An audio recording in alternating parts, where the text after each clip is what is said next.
I'm Steve Tarano with Ask a Real Expert. This video answer is going out to Kelly. Her and her husband are eating better, eating healthier, exercising, and losing weight.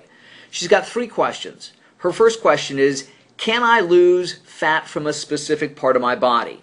And the answer is no. There's no such thing as spot reducing. I don't care how many lunges you do, how many crunches you do, how many bench presses you do, you can't suck fat off a specific part of your body.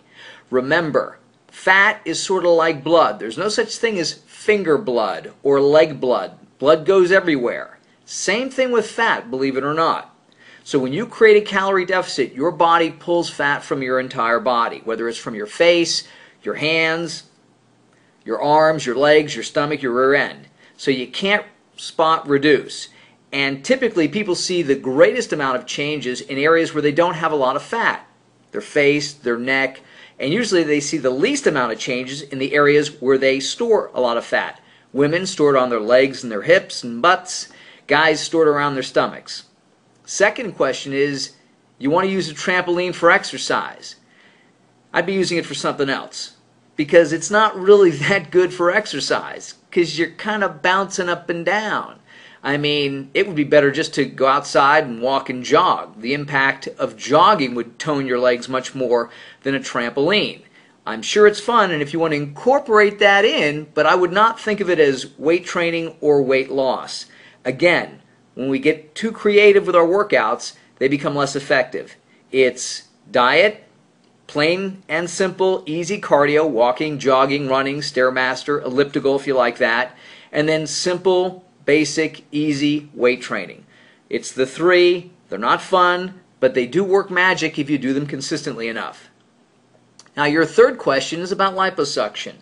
What are my thoughts on liposuction? Well, this is really what liposuction surgeons or plastic surgeons should be telling you before they think about taking your money. We have more or less an established number of fat cells in our body. They occur when we're young, and typically we keep the same amount.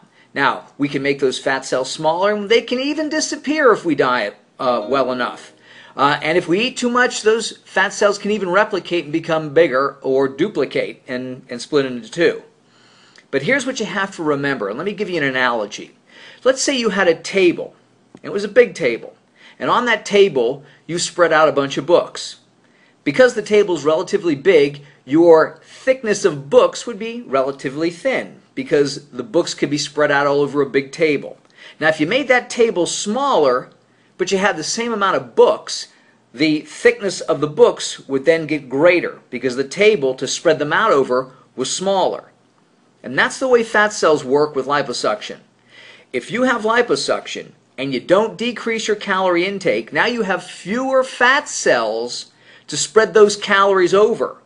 So now you're going to get greater fat accumulation in the fat areas or the fat cells that are remaining. So I've seen this a million times. Women have their hips and rear end liposuction and their waist liposuction, and they look great. But then they don't alter their eating.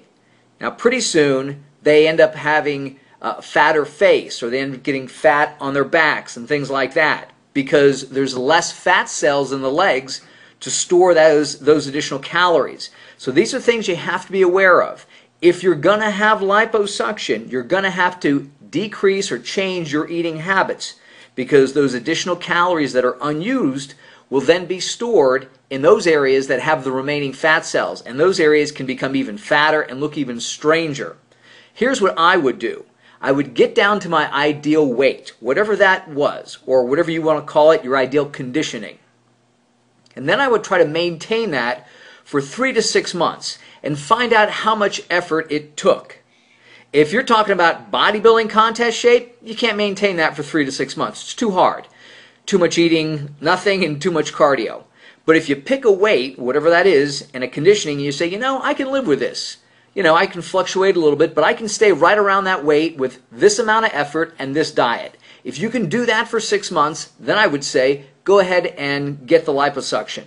But if you can't maintain that target weight, you better find a target weight that you can handle with regards to cardio, exercise, and eating before you get the liposuction. Because remember, those additional calories will not go away with liposuction. Those additional calories will just be stored in the remaining fat cells, causing you and those areas to become even fatter. I'm Steve Turano. Ask a real expert.